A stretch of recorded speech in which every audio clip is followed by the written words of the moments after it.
Hello everyone. कैसे हैं आप सभी। मुझे उम्मीद है कि आपकी पढ़ाई बहुत अच्छी चल रही होगी और एग्जामिनेशन में अभी लगभग 50-55 डेज़ के आसपास बाकी है, तो आप सभी पूरी मेहनत के साथ, पूरी शिद्दत के साथ अपनी पढ़ाई को कर रहे होंगे। आज हम लोग क्या डिस्कस करेंगे? आज के इस वीडियो में बेसिकली मैं थोड़ा-सा जो डेली बेसिस पर जो हमारा टाइम टेबल होता है, जो हमें रूटीन फ़ॉलो करना चाहिए, जो हमारा शेड्यूल होना चाहिए यूजीसी नेट एग्ज़ामिनेशन का, वो हम लोग डिस्कस करेंगे। कहने का सिंपल सा मतलब ये है कि अगर हमारा डेली जो हमारा रूटीन होता है कि हमें हर दिन कम से कम कुछ बेसिक चीज़ें तो करनी ही है ना? रिवीजन की बात हम लोग करेंगे, अपने पेपर को कवर कैसे करना है, पॉलिटिकल साइंस को कितना टाइम देना है उसको डिस्कस करेंगे, पीवाईक्यूज़ को कितना टाइम देना है डेली बेसिस पर, पेपर 1 पर भी एम्फेसाइज़ हम लोग करेंगे और साथ ही साथ में कुछ इंपॉर्टेंट चीज़ों पर भी डिस्कस करेंगे, ठीक है?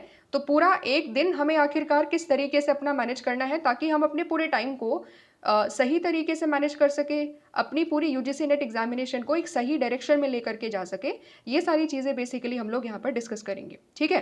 तो शुरू करने से पहले मेरा एक सजेशन रहेगा आप सभी लोगों के लिए कि चीज़ों को ध्यान से सुनना है। तो मैं क्या करूँगी, कुछ इंपॉर्टेंट पॉइंट्स आपको बताऊँगी, तो आप कोशिश ये कर सकते हैं कि अगर आपके पास अभी पेन या नोटबुक है, तो आप इंपॉर्टेंट चीज़ों को साथ-साथ में नोट डाउन कर लीजिएगा। क्योंकि होता क्या है ना जनरली कि हम लोग सुन तो लेते हैं, बट चीज़ें मिस आउट हो जाती है ना? तो हमें कोशिश ये करनी है कि अगर आपको लगता है कि हाँ, ये जो ब बात बताई जा रही है, ये इम्पोर्टेंट हो सकती है, आपकी स्ट्रैटेजी में एक इम्पोर्टेंट चेंज लेकर आ सकती है, तो आप उस चीज़ को नोट डाउन साथ में ज़रूर कर लीजिएगा, ठीक है? तो चलिए शुरू करते हैं। सबसे पहली जो बात आती है, जो सबसे पहला जो मेरा दिन हुआ करता था, जैसे मैं भी डेली बेसिस पर क्या किया करती थी कि मेरी एक नोटबुक होती थी। तो नोटबुक में मैं टाइम डिवाइड कर लेती थी कि सबसे पहली चीज़ मुझे क्या करनी है। तो सबसे पहली चीज़ जो मैं करती थी, जैसे ही मैं अपनी स्टडी टेबल पर बैठती थी, वो थी मेरी रिवीजन। तो सबसे ज़्यादा इम्पोर्टेंट चीज़ जो है, वो ये है कि हमें क्या करना है कि हम सभी को पता है कि रिवीजन कितना ज़्यादा इम्पोर्टेंट है। तो रिवीजन को मैं सबसे पहले प्रायोरिटाइज़ किया करती थी। तो होता क्या था कि मैं अपना स्टार्टिंग का जो डेली बेसिस पर जो फर्स्ट आवर है, क्योंकि देखो माइंड बहुत ज़्यादा क्या होता है कि फ्रेश होता है ना? और पॉलिटिकल साइंस में हमें बहुत ज़्यादा क्या करना होता है, बहुत ज़्यादा फैक्ट्स को याद करना होता है। तो इसीलिए मुझे लगता था, मतलब कहीं न कहीं मुझे रिवीजन से एक तरीके से लगता था कि रिवीजन बहुत ज़्यादा बोरिंग काम है, पहली चीज़। दूसरा, बोरिंग की वजह से मुझे और ज़्यादा रिवीजन करना बहुत टफ लगता था, क्योंकि फैक्ट्स ही फैक्ट्स भरे हुए हैं पॉलिटिकल साइंस में तो। तो मैंने क्या किया था कि मैं सबसे पहले अपना जो सबसे टफ और सबसे बोरिंग काम था, मैं उसको सबसे पहले किया करती थी दिन में। क्योंकि जनरली होता क्या है ना कि जब हम लोग रिवीजन से जनरली हम लोग अपने आप को बचा करके रखते हैं कि सब कुछ कर लेंगे, नोट्स बना लेंगे, चीज़ों को पढ़ लेंगे, मॉक टेस्ट भी दे लेंगे, है ना? लेकिन रिवीजन करने से कहीं न कहीं हमारा मन एक तरीके से क्या करता है, एक तरीके से हम अपने आप को बचाने की कोशिश करते हैं। तो मैं सबसे पहला घंटा हुआ करता था, first hour of my daily schedule हुआ करता था मेरे लिए, रिवीजन का स्लॉट फिक्स हुआ करता था, ठीक है? तो रिवीजन को क्यों मैं सबसे पहले पॉइंट पर रख रही हूँ या सबसे पहले किया करती थी, वो मैंने ऑलरेडी एम्फेसाइज़ कर दिया कि जनरली हम जब रिवीजन को लास्ट में रखते हैं ना, तो होता क्या है कि हम लोग लास्ट तक आते-आते बहुत ज़्यादा, एक तो दिमाग की जो एनर्जी है वो भी कम हो जाती है और मन नहीं करता फिर बहुत ज़्यादा फैक्ट्स वगैरह रिवाइज़ करने का। और दूसरी बड़ी बात हो जाती है ना कि अगर हम रिवीजन को सबसे लास्ट में रखेंगे या कहीं और भी रखेंगे ना, तो बेसिकली क्या होती है, प्रोडक्टिविटी हमारी जैसे-जैसे दिन बीतता है, हमारी प्रोडक्टिविटी भी कम हो जाती है। तो हमारा प्रोडक्टिविटी सबसे ज़्यादा स्टार्टिंग ऑफ द डे में अच्छा होता है, इसीलिए मैं सबसे पहले रिवीजन को रखा करती थी कि मेरा 1 घंटा रिवीजन पर फिक्स है। पहली चीज़ तो इम्पोर्टेंस मैंने बता दी कि फर्स्ट हमें क्यों रिवीजन को लेकर के चलना है। अब दूसरी इम्पोर्टेंट चीज़ है ना कि हमें पता तो है, हम सभी को पता है कि अगर रिवाइज़ नहीं करेंगे तो बहुत एक मुश्किल होगा इस एग्ज़ामिनेशन को क्लियर करना, है ना? लेकिन करना कैसे है आखिरकार रिवाइज़? वो भी एक बहुत बड़ा क्वेश्चन है ना? किस चीज़ को कैसे रिवाइज़ करना है, क्या राइट स्ट्रैटेजी है रिवीजन करने की, थोड़ा-सा मैं उस चीज़ पर भी यहाँ पर आपके सामने, मतलब कुछ चीज़ें आपके साथ यहाँ पर शेयर करूँगी। तो रिवीजन की इम्पोर्टेंस हम सभी को पता है कि करना तो है, बहुत बार करना है। तो जनरली क्या होता है कि हमें क्या करना है, अपना डेली बेसिस पर जब 1-1 घंटा दे रहे हैं ना, तो सबसे अच्छी बात पता है क्या होती है इसकी? सबसे अच्छी बात ये होती है कि हमारा जो रिवीजन का जो बर्डन है ना, वो कम हो जाता है। इसलिए कम हो जाता है क्योंकि जब एग्ज़ामिनेशन आता रहता है, तो फिर हमें लगता है कि रिवीजन नहीं हुआ, रिवीजन नहीं हुआ। तो पूरा-पूरा दिन जब बैठ के हम रिवाइज़ करते हैं, उसमें प्रोडक्टिविटी बहुत ज़्यादा नहीं होती। अब हम क्या करेंगे, जब हम डेली बेसिस पर रिवाइज़ करेंगे, तो हमारी प्रोडक्टिविटी भी बेटर होती है और हम ज़्यादा अच्छी तरीके से रिवाइज़ कर लेते हैं, ठीक है? अब मैं आपको बताती हूँ कि करना कैसे है चीज़ों को। एग्ज़ाम्पल लेंगे, एग्ज़ाम्पल के साथ समझने की कोशिश करेंगे कि अच्छा, रिवीजन कैसे करना है। जब मैं यहाँ पर रिवीजन स्ट्रैटेजी की बात कर रही हूँ ना, जो मेरा फर्स्ट आवर होता था, मैं उसमें पेपर 1 रिवाइज़ नहीं किया करती थी। मैं अपना जो पॉलिटिकल साइंस का जो पेपर है, उसको रिवाइज़ यहाँ पर किया करती थी, ठीक है। एग्जाम्पल ले लेते हैं कैसे करना है चीज़ों को। सपोज रियलिज्म का टॉपिक है, इंटरनेशनल रिलेशंस, काफ़ी इंपॉर्टेंट क्वेश्चंस वहाँ से आते हैं, तो रियलिज्म भी उसमें से one of the most important and prominent topic है। तो रियलिज्म के जब भी हमारे नोट्स तैयार हो जाते हैं, तो फिर मैं क्या किया करती थी, जब एक बार अच्छा चलो ठीक है रियलिज्म के नोट्स तैयार हो गए, तो रियलिज्म के टॉपिक के जो भी नोट्स होते हैं उसमें बेसिकली हम लोग क्या इंक्लूड करते हैं, रियलिज्म के कुछ बेसिक फीचर्स। ये रियलिज्म बात करता है अनार्की के बारे में, इगोइज्म के बारे में, पावर पॉलिटिक्स के बारे में, नेशनल इंटरेस्ट के बारे में, है ना। ये सारी चीज़ें हैं, तो ये सारा जो बेसिक फीचर्स है वो लिख लिया। क्लासिकल रियलिज्म क्या कहता है, उसके इंपॉर्टेंट थिंकर्स के बारे में हमने लिख दिया। E.H. कार के बारे में लिख दिया, हैंस मॉर्गेंथ्यू के बारे में लिख दिया, उनके 6 प्रिंसिपल्स ऐड कर दिए। और नियो क्लासिकल रियलिज्म क्या कहता है, मतलब इस तरीके से हमारी बेसिक चीज़ें हमारी हो जाती है। ये सारी चीज़ें होती है जो जनरली हम लोग अपने रियलिज्म के टॉपिक में लिखेंगे। तो जब इसको रिवाइज करने की बारी आती है, तो मैं क्या करती थी, सपोज मेरा रियलिज्म का जो टॉपिक है वो मैंने 4 से 5 पेजेस में कवर किया हुआ है, ठीक है। आपका जितना भी पेजेस है उसके अकॉर्डिंगली देख लेते हैं। तो जब मेरा 1 घंटा है रिवीजन करने का, तो स्टार्टिंग में हमें क्या देखना है, स्टार्टिंग में हमें देखना है कि अगर हम 3 से 4 पेज भी अगर एक दिन 1 घंटे में रिवाइज कर लेते हैं ढंग से, तो उसको वो एक अच्छी चीज़ होगी। रिवाइज कैसे करना है इसको समझो यहाँ पर। सबसे पहला कि जब जैसे ही हम लोगों ने फर्स्ट पेज उठाया, तो रियलिज्म में जो भी बेसिक फीचर्स थे उसको अंडरस्टैंड करा। एक बार पूरा पेज रीड किया, उसमें देखा कि अच्छा ये इंपॉर्टेंट बुक है, ये इंपॉर्टेंट थिंकर है, ये इंपॉर्टेंट फीचर्स है ना। एक बार रिवाइज किया, एक बार पढ़ लिया सारी चीज़ों को, फिर उस पेज को दोबारा से पढ़ा, ठीक है। उस पेज को दोबारा से पढ़ा।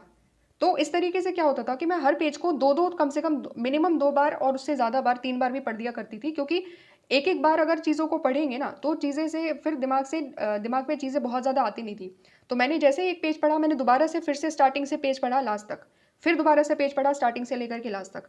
जब मैं ऐसे 3 बार उसी पेज को पढ़ लिया करती थी, तो उसमें से कम 2 से 3 इंपॉर्टेंट जो पॉइंट्स हैं, कुछ 1-2 बुक्स याद हो गई, कुछ 1-2 इंपॉर्टेंट पॉइंट्स याद हो गए, इस तरीके से मेरी चीज़ें रिवाइज हुआ करती थी। फिर नेक्स्ट पेज पर गई, नेक्स्ट पेज पे भी जो इंपॉर्टेंट थिंकर्स हैं, इंपॉर्टेंट कॉन्सेप्ट्स हैं, क्योंकि देखो जनरली होता क्या है ना, कि हम लोगों ने ग्रेजुएशन में, पोस्ट ग्रेजुएशन में थोड़ा सा कॉन्सेप्चुअल अंडरस्टैंडिंग तो कहीं ना कहीं हम लोगों का डेवलप होता है।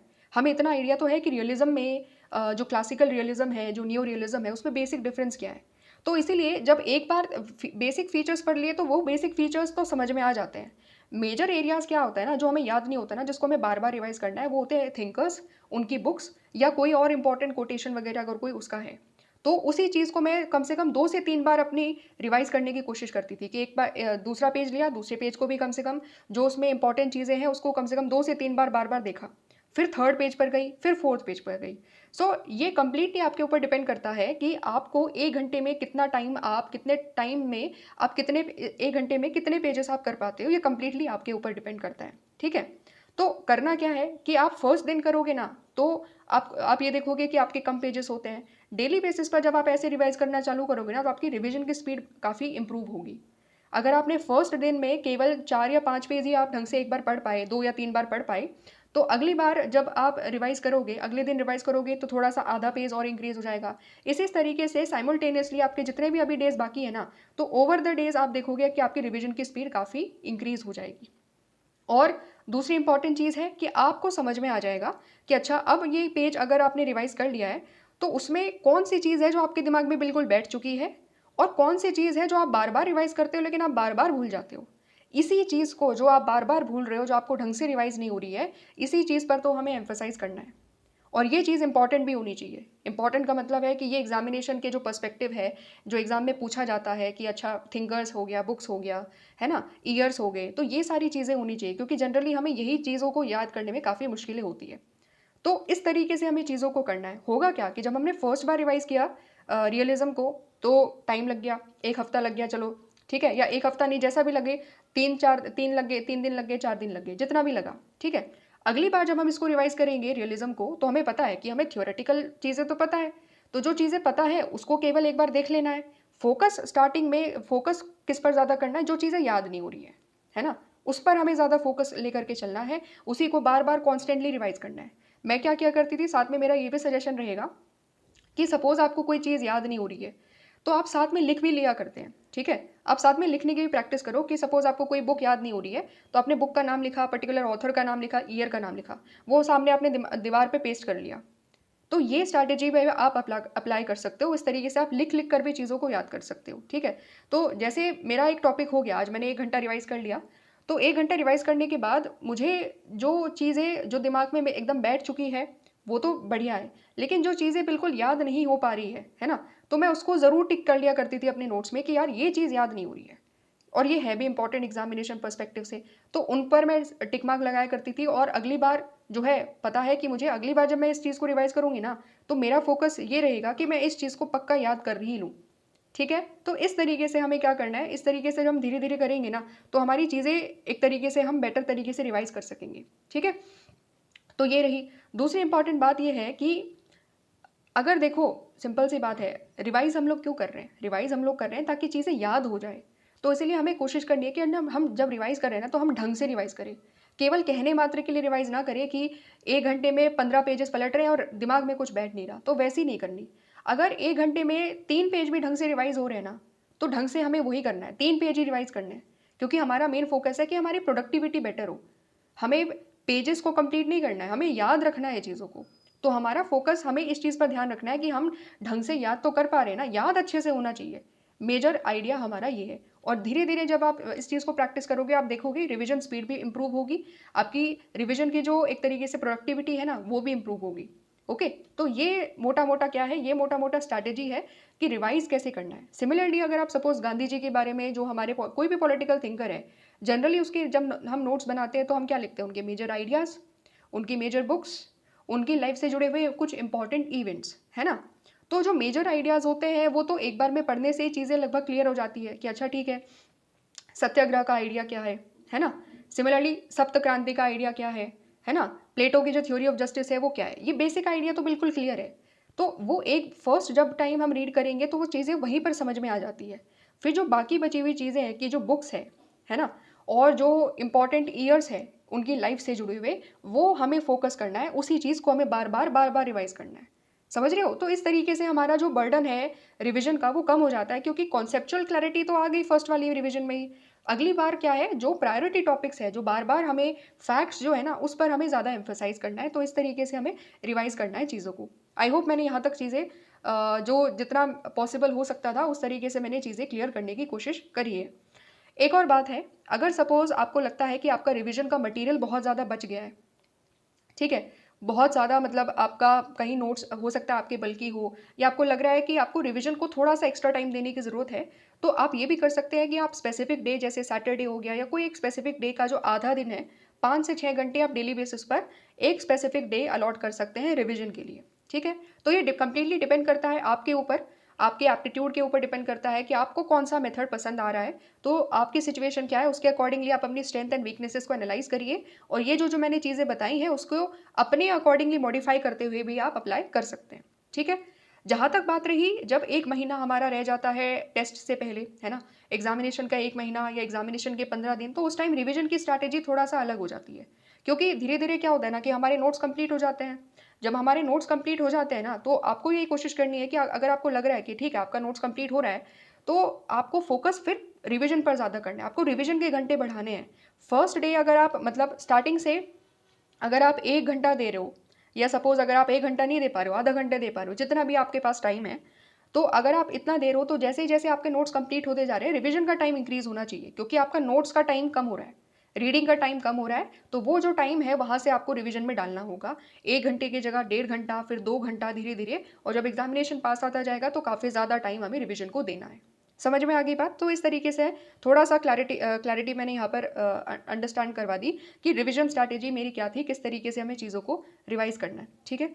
दूसरा इंपॉर्टेंट पॉइंट, जब हमारा पहला घंटा जो था मेरा रिवीजन के ऊपर जाता था, सेकेंड इंपॉर्टेंट चीज़ मैं क्या किया करती थी, अपने जो अपना पॉलिटिकल साइंस का पेपर है उसको उठाती थी, उसमें जो भी मेरा रीडिंग मटीरियल है उसको रीड करना, उसके बारे में जो भी नोट्स वगैरह बनाने होते थे तो वो बनाया करती थी। डेडिकेटेड 2 घंटा, 2.5 घंटा, 3 घंटा, जितना भी हो सकता था, तो उसके अकॉर्डिंगली मैं अपना जो पॉलिटिकल साइंस का पेपर है, सेकेंड आवर में मैं इसको उठाया करती थी, क्योंकि इस पर नोट्स बनाने हैं, कॉन्सेप्चुअल क्लैरिटी भी चाहिए, तो इस तरीके से मैं किया करती थी। तो जितना भी आपके पास टाइम है उसके अकॉर्डिंगली आप अपने टाइम को डिवाइड कर सकते हैं कि एक पर्टिकुलर यूनिट आप कितने टाइम में करोगे, उसके अकॉर्डिंगली लिमिटेड रिसोर्सेज को रखिए आप, ठीक है। नोट्स को बनाइए, यूट्यूब को रेफर करिए, इस तरीके से आप अपना जो सेकेंड स्लॉट है वो पॉलिटिकल साइंस को दे सकते हैं।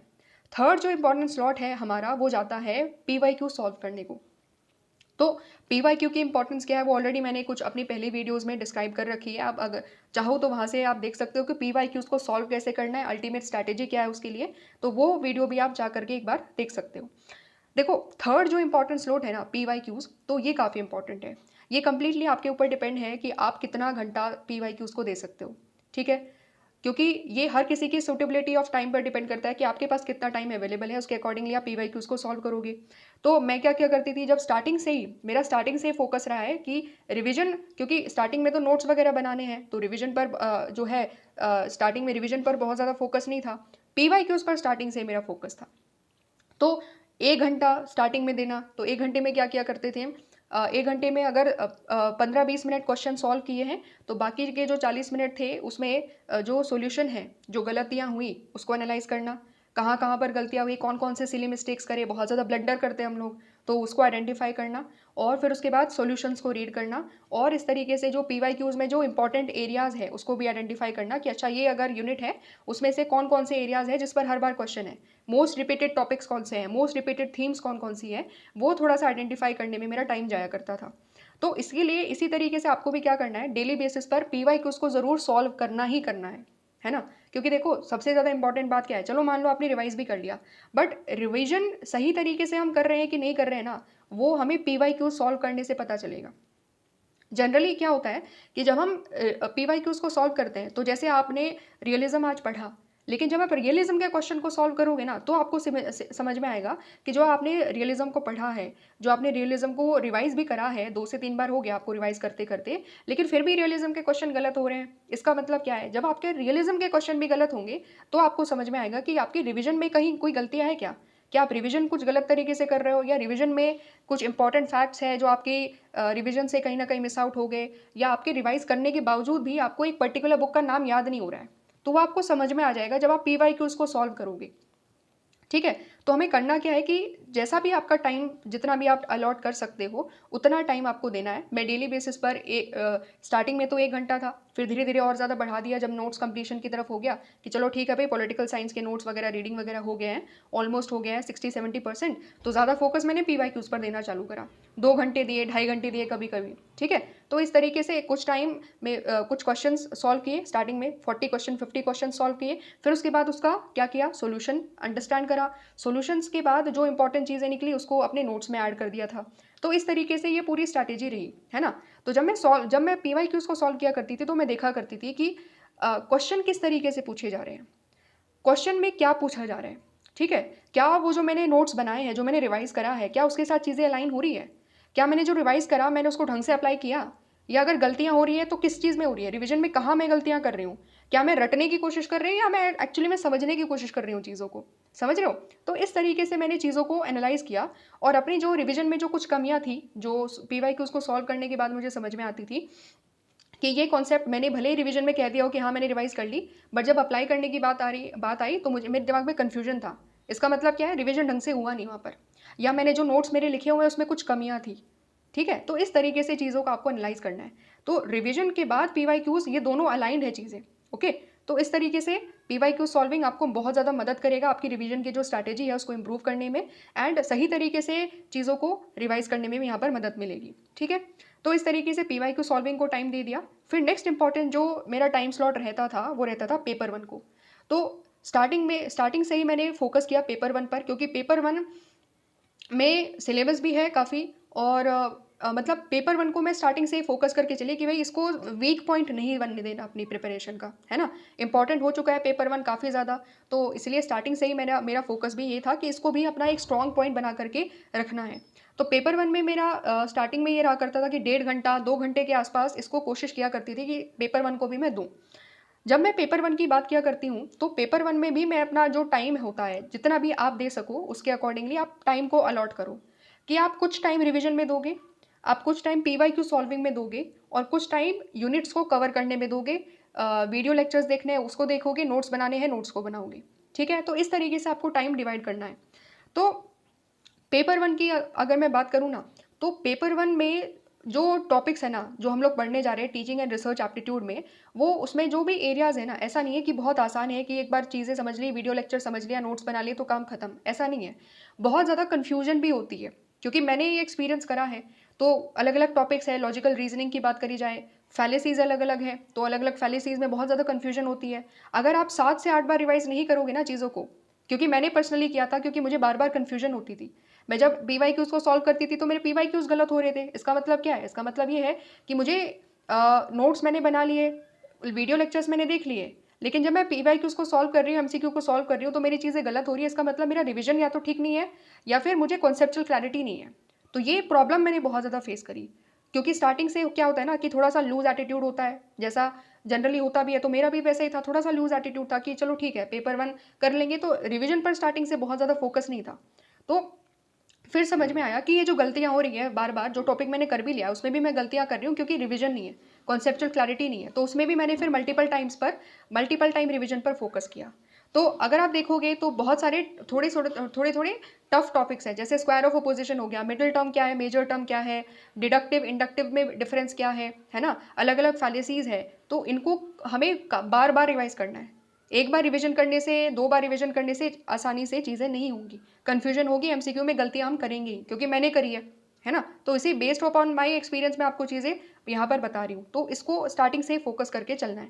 तो आप क्या कर सकते हो, मेरी तरफ से जो सजेशन रहेगा कि अगर सपोज आप डेली बेसिस पर तीनों चीज़ें नहीं कर पाते हो, रिविजन भी, नोट्स भी बनाना है, वीडियो लेक्चर्स भी देखना है, और पीवाईक्यूज को भी सॉल्व करना है, तो आप क्या करो, आप कम से कम 2 चीज़ें तो करो। आपने वीडियो लेक्चर देखे, नोट्स बना लिए, ठीक है, 1 घंटा उसमें दे दिया, आधा घंटा आप कम से कम रिवीजन में दो, या आधा घंटा आप पीवाईक्यू सॉल्विंग में दो। अगर आप 6 दिन पेपर वन को कर रहे हो ना, तो 3 दिन रखो कि नोट्स बनाएंगे प्लस रिवीजन करेंगे, और 3 दिन रखो कि नोट्स बनाएंगे प्लस पीवाईक्यू को सॉल्व करेंगे। ठीक है। तो मैं क्या किया करती थी, मैं डेली बेसिस पर जैसा मैंने अभी डिवीजन किया है, तो डिपेंडिंग अपॉन कि मुझे अगर आज पीवाईक्यू सॉल्विंग में ज़्यादा मज़ा आ रहा है, तो मैं 10 क्वेश्चन उठा लिया करती थी, 10 क्वेश्चन सॉल्व किया करती थी, और फिर उसके बाद अपने नोट्स वगैरह पर फोकस किया करती थी, नोट्स बना लिया करती थी। तो इस तरीके से आप भी अपना टाइम डिवाइड कर सकते हो कि पीवाईक्यूज भी हम लोग कर रहे हैं और रिवीजन भी हम लोग कर रहे हैं, डिपेंडिंग अपॉन कि आप डेली बेसिस पर कौन सी चीज़ें कर सकते हो। क्योंकि आई अंडरस्टैंड टोटली कि तीनों चीज़ें एक साथ कर पाना 1-2 घंटे में मुश्किल होता है, डेली बेसिस पर करना बहुत मुश्किल होता है। तो इसलिए मैंने जो बताया है कि 3 दिन जो है आप नोट्स बना सकते हो और पीवाईक्यूज को सॉल्व कर सकते हो, और बाकी के 3 दिन आप क्या कर सकते हो, नोट्स बना सकते हो और आप अपना रिवीजन कर सकते हो। तो इस तरीके से आपको चीज़ें करनी है। मोस्ट इंपॉर्टेंट चीज़ यहाँ पर यह है ना कि कैजुअली हमें चीज़ों को नहीं लेना, हमें कैजुअली नहीं लेना चीज़ों को कि हो जाएगी पेपर वन, हो जाएगा, रिवाइज कर लेंगे। थोड़ा थोड़ा सा इस पर भी हमें उतना ही सीरियस इसको लेकर चलना है, क्योंकि ये इंपॉर्टेंट हो चुका है पेपर। ठीक है। तो ये इंपॉर्टेंस रही। जहाँ तक बात करूँ मैं कि जब पेपर वन, मतलब जब एग्जामिनेशन में 15 दिन बाकी है, 10 दिन बाकी है, या सपोज 1 महीना भी बाकी है, तो मेरी स्ट्रैटेजी ये रहा करती थी कि मैं हर सैटरडे या हर संडे पूरा एक दिन पेपर वन को डेडिकेटेड दिया करती थी, पेपर वन के रिवीजन पर ज़्यादा फोकस किया करती थी। उसमें पीवाईक्यूज़ के जो मैंने नोट्स बनाए थे, जैसे मैं पीवाईक्यूज़ को सॉल्व कर रही थी, तो मुझे लगा कि ये पीवाईक्यू काफ़ी बार इस पर्टिकुलर टॉपिक पर बार बार क्वेश्चन आ रहा है, और ये मेरे नोट्स में भी नहीं है, तो मैं इसमें नोट्स बना लिया करती थी, उनको भी मैं रिवाइज किया करती थी। तो इस तरीके से वो डिपेंडिंग अपॉन जब एग्जाम आने वाला है, मैं तब उसके अकॉर्डिंगली वीडियो बना दूंगी, तब बना दूंगी मैं वीडियो।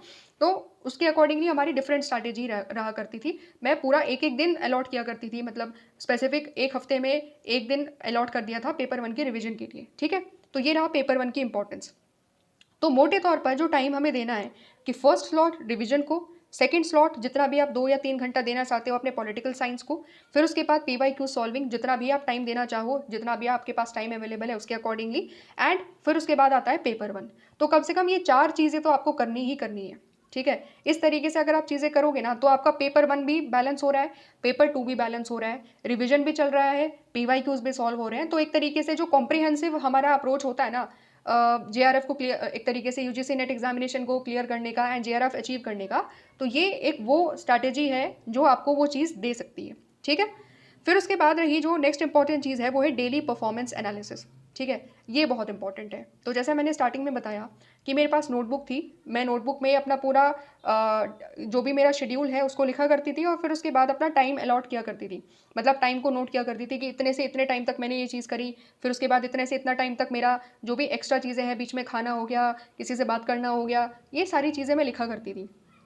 फिर जब पूरा टाइम हो गया, मुझे सारा मैंने जो पूरा का पूरा डेली बेसिस पर टारगेट्स थे कंप्लीट कर लिए, 10-15 मिनट मैं पूरे अपने दिन को एनालाइज किया करती थी कि मेरा माइंडसेट क्या रहा पूरे दिन। क्या मैं फ्रस्ट्रेटेड फील कर रही थी? क्या मैं बहुत ज़्यादा बोर फील कर रही थी? या आई वॉज डेडिकेटेड? क्या मैं डेडिकेटेड थी आज? क्या मैं अपनी प्रिपरेशन को लेकर के सीरियस थी? है ना? थोड़ा सा जो होता है ना, अपने आप को हार्श क्वेश्चन भी पूछने होते हैं, है ना? तो थोड़ा सा अपनी परफॉर्मेंस को मैं डेली बेसिस पर चेक किया करती थी कि आज मैंने कहाँ कमियाँ करी। जैसे हम लोगों ने रिवीजन करा, तो मैं देखा करती थी कि मैं रिवीजन में कॉन्सेंट्रेटेड थी, मैंने रिवीजन में ढंग से किया या मैंने चीज़ों को कैजुअली लिया है। खुद से क्वेश्चन किया करती थी और उसके अकॉर्डिंगली अपने आप को मार्क दिया करती थी कि आज रिवीजन में ये कमियां हुई है, कल इसको सुधारना होगा। ठीक है, तो इस तरीके से सिमिलरली पॉलिटिकल साइंस में अगर मैं रीडिंग कर रही हूँ, नोट्स बना रही हूँ, तो फिर उसमें भी अगर कोई मेरी तरफ से सजेशन है कि ये बेटर हो सकता था, या अगर आज हम लोग देखें तो और ज़्यादा हम लोग टाइम हम लोगों ने कहीं ना कहीं हम डिस्ट्रैक्ट हो गए किसी सरकमस्टांस की वजह से, या कुछ भी हो गया, जो भी है, जो भी सजेशन है, उस चीज़ के सजेशन लिखा करती थी एंड इंश्योर किया करती थी कल मैं वो इम्प्लीमेंट करूँ। सिमिलरली पीवाईक्यू सॉल्विंग में मेरी तरफ से आज क्या गलतियाँ हुई, रीडिंग में एरर हुई है, अंडरस्टैंडिंग में एरर हुई है, कहाँ पर गलतियाँ हुई हैं, क्या मेरा कंसंट्रेशन नहीं था, है ना? तो जो भी गलतियाँ हैं वो सजेशन मैं डेली बेसिस पर लिखा करती थी। सिमिलरली पेपर वन के लिए भी, कि क्या मैं सीरियस हूँ पेपर वन को लेकर के, या मैं इग्नोर कर रही हूँ चीज़ों को केवल कहने के लिए कि हाँ पेपर वन को टाइम दे रहे हैं तो कर रही हूँ। तो इस तरीके से कुछ क्वेश्चन और अपनी तरफ से कि ये आज कमियाँ हुई हैं, यहाँ यहाँ पर गलतियाँ हुई हैं हर चीज़ में, और इस तरीके से सुधारना है। तो वो मैं थोड़ा थोड़ा सा लिखा करती थी, छोटे छोटे एक दो वर्ड्स में, एंड नेक्स्ट डे इम्प्रूव करने के लिए उन सब चीज़ों को एक बार गो थ्रू किया करती थी शुरुआत के। मतलब जैसे ही मेरा बिगिन होता है रिवीजन से पहले मैं एक बार देख लिया करती थी, अच्छा मैंने यहाँ पर कमियाँ करी है, आज इसको सुधारना है। ठीक है, इससे क्या होगा ना, इससे जैसा आपने कल किया है ना उसके मुकाबले आपका नेक्स्ट डे का परफॉर्मेंस जो है वो बहुत बेटर होगा, क्योंकि आपने जो कल कमियां करी है, जहां जहां पर कमियां करी, आप पहली बात वो एनालाइज करके आए हो और आज इंप्रूवमेंट के लिए काम कर रहे हो। अगले दिन और ज़्यादा इंप्रूवमेंट होगी, फिर उससे अगले दिन और ज़्यादा इंप्रूवमेंट होगी। समझ रहे हो? तो इस तरीके से चीज़ें होंगी। साथ ही साथ एक चीज़ और यहाँ पर समझो कि बहुत ज़्यादा ट्राई करने के बाद भी ना कुछ कुछ दिन ऐसे होते हैं कि जहाँ पर सब कुछ करने के बावजूद भी हमारा प्रोडक्टिविटी बहुत ख़राब है, और कुछ ना कुछ मतलब डिस्ट्रैक्शंस हो जाते हैं। तो उसके बारे में हमें चिंता नहीं करनी कि अगर फेज़ डाउन का है तो कुछ समय के बाद अप का भी आ जाएगा, है ना? तो ये जो स्लोप है ना, वो स्लोप लगातार चलते रहता है। हमें फोकस यही करना है कि आज अगर हम डाउन की पोजीशन में है ना, तो कल धक्का मारना है, खुद को और उठाना है, और कल किसी भी तरीके से ऊपर की तरफ लेकर चलना है। केवल यही हमारा फोकस होना चाहिए कि मान लिया आज कम घंटे हम लोग पढ़े, 6 घंटे पढ़े, 5 घंटे पढ़े, प्रोडक्टिविटी अच्छी नहीं थी, कॉन्सेंट्रेशन अच्छा नहीं था, परफॉर्मेंस बहुत खराब थी, मान लिया, लेकिन कल तो इंप्रूव कर सकते हैं ना। तो कल इंप्रूवमेंट के पूरे मोटिवेशन के साथ ही पूरा इंप्रूवमेंट करना है, इसी डेडिकेशन के साथ हमें कल बैठना है। तो this is the importance of daily performance analysis. आप देखिएगा, 10 दिन करिए इसको देख करके, इसको करिए, और 10 दिन के बाद आप देखिए आपकी परफॉर्मेंस इंप्रूव होगी, क्योंकि आप डेली बेसिस पर अपनी परफॉर्मेंस को चेक कर रहे हो। जनरली क्या होता है ना कि हम तैयारी तो कर रहे हैं, लेकिन हमें समझ में नहीं आता कि हम कहाँ छोटी छोटी गलतियां कर रहे हैं, और वही छोटी छोटी गलतियों को सुधारने का मौका हमें ये डेली परफॉर्मेंस एनालिसिस देता है। तो ये ज़रूर करना है आपको, ठीक है? मेरी तरफ से सजेशन रहेगा, क्योंकि इसने मुझे बहुत ज़्यादा हेल्प करी। रेगुलर बेसिस पर मेरी परफॉर्मेंस को इसने मोटिवेट किया कि हाँ भाई, कल यहाँ पर कमियाँ थी, कल रिवीजन ढंग से नहीं किया, आज रिवीजन ढंग से करेंगे, है ना? समझ रहे हो? तो इस तरीके से ये चीज़ आपको बहुत ज़्यादा हेल्प कर सकती है। और सबसे ज़्यादा लास्ट इंपॉर्टेंट चीज़ जो है वो होता है राइट माइंडसेट। तो पूरी एग्जामिनेशन में जो सबसे ज़्यादा इंपॉर्टेंट चीज़ है वो क्या है? वो आपका माइंडसेट है। अगर राइट माइंडसेट नहीं होगा ना, तो ये सारे काम भी हम ढंग से नहीं कर पाएंगे। राइट माइंडसेट का मतलब क्या है, और राइट माइंडसेट कैसे लेकर के चलना है, कैसे बनाना है, थोड़ा सा 1-2 मिनट उस पर भी डिस्कशन कर लेते हैं, फिर वीडियो को एंड करेंगे। जब भी आप दिन में बैठो ना, सबसे मतलब सब कुछ आपने कर लिया, आप बिल्कुल रेडी हो पढ़ाई करने के लिए, तो थोड़ा सा 1-2 मिनट इंट्रोस्पेक्शन करो। थोड़ा सा अपने साथ 1-2 मिनट के लिए बातचीत करो। अपने पूरे दिन के लिए जो शेड्यूल आपने बनाया है इतनी मेहनत से, कल पूरा परफॉर्मेंस एनालिसिस करा, कमियां आइडेंटिफाई करी, आज आप उसको सुधारने के लिए बैठे हो ना, तो थोड़ा सा अपने 1-2 मिनट के लिए बात करो, अपने आप से कुछ पॉजिटिव कहो खुद के लिए, क्योंकि वो आपके माइंडसेट को तय करेगा कि पूरा दिन आप क्या करने वाले हो। तो आप कोई भी पॉजिटिव कोटेशन पढ़ सकते हो, कोई भी खुद के साथ पॉजिटिव 1-2 विचार आप बोल सकते हो। जैसे मैं जनरली क्या बोला करती थी, मैं लिखा करती थी अपनी नोटबुक में कि आई विल लर्न टुडे, ठीक है, I will grow and I will rise and I will win. तो ये वर्ड्स मुझे बहुत अच्छे लगा करते हैं, पता नहीं क्यों, मतलब अचानक से दिमाग में चीज़ें आ जाया करती है कि हाँ आज एक बहुत अच्छी अपॉर्चुनिटी मिली है। क्योंकि हर किसी को, देखो यूजीसी नेट एग्जामिनेशन को अगर आप बर्डन के तौर पर लोगे ना तो थोड़ी मुश्किल है, इसको एज एन अपॉर्चुनिटी देखोगे तो वाकई में ये एक अपॉर्चुनिटी है कि हम अपनी लाइफ को चेंज कर सकते हैं, अपने आसपास के लोगों की लाइफ को भी चेंज कर सकते हैं, है ना। तो मैं किसी एग्जाम को महिमा मंडन नहीं कर रही हूँ यहाँ पर, मैं केवल ये बता रही हूँ that this is an opportunity, और इस अपॉर्चुनिटी को हमें सही डायरेक्शन से, सही अप्रोच से हमें लेकर के चलना है। तो हर दिन हमारे लिए वो इंपॉर्टेंट दिन है कि हम इस एग्जामिनेशन को ढंग से क्लियर कर सकते हैं, अपने अपने जो गोल हमने सेट किया है उसको हम अचीव कर सकते हैं। तो उसी माइंडसेट के साथ आपको 1-2 मिनट के लिए बात करनी है, खुद को मोटिवेट करना है, बिकॉज यू योर सेल्फ, मेरा ये विश्वास है कि हर व्यक्ति, सबसे बड़ा अगर कोई मोटिवेटर है ना आपका तो आप खुद हो, कोई दूसरा आपको मोटिवेट नहीं कर सकता, ठीक है।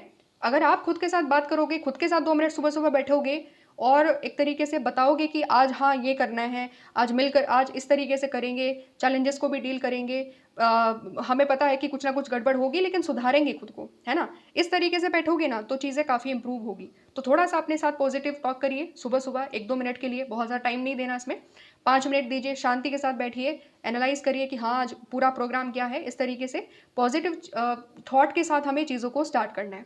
और फिर उसके बाद पूरा दिन जब हो जाए तो हमें कोशिश ये करनी है कि पूरे दिन में हमें अपना थोड़ा सा मेंटल स्ट्रेंथ को बरकरार रखना है, अपनी पॉजिटिविटी को मेंटेन करना है, क्योंकि चैलेंजेस आएंगे, कभी मम्मी कुछ बताएगी, कभी कुछ आपकी डिस्ट्रैक्शन हो जाएंगे, कभी दिमाग पढ़ रहा है, मतलब सो गया कभी दिमाग, है ना, कभी कुछ और हो रहा है, तो ये सारी सिचुएशन तो आएगी, बट हमें डिसिप्लिन को मेंटेन करना है, हमें साथ में लेकर के चलना है अपनी चीज़ों को। और बार बार सिचुएशन हमें नीचे गिराने की कोशिश करेगी, बट पॉजिटिविटी जो सुबह हम लोगों ने दी है वो इतनी ज़्यादा स्ट्रांग होनी चाहिए कि हमें बार बार हम खुद को पुश करें, हर सिचुएशन में हम लोग पुश करें कि मान लो चलो ठीक है, आधा घंटा हम लोगों ने टाइम दे दिया टीवी को, कोई बात नहीं, अब करेंगे ना, अब चीज़ों को साथ में लेकर के बैठेंगे, अब गलतियाँ नहीं करेंगे।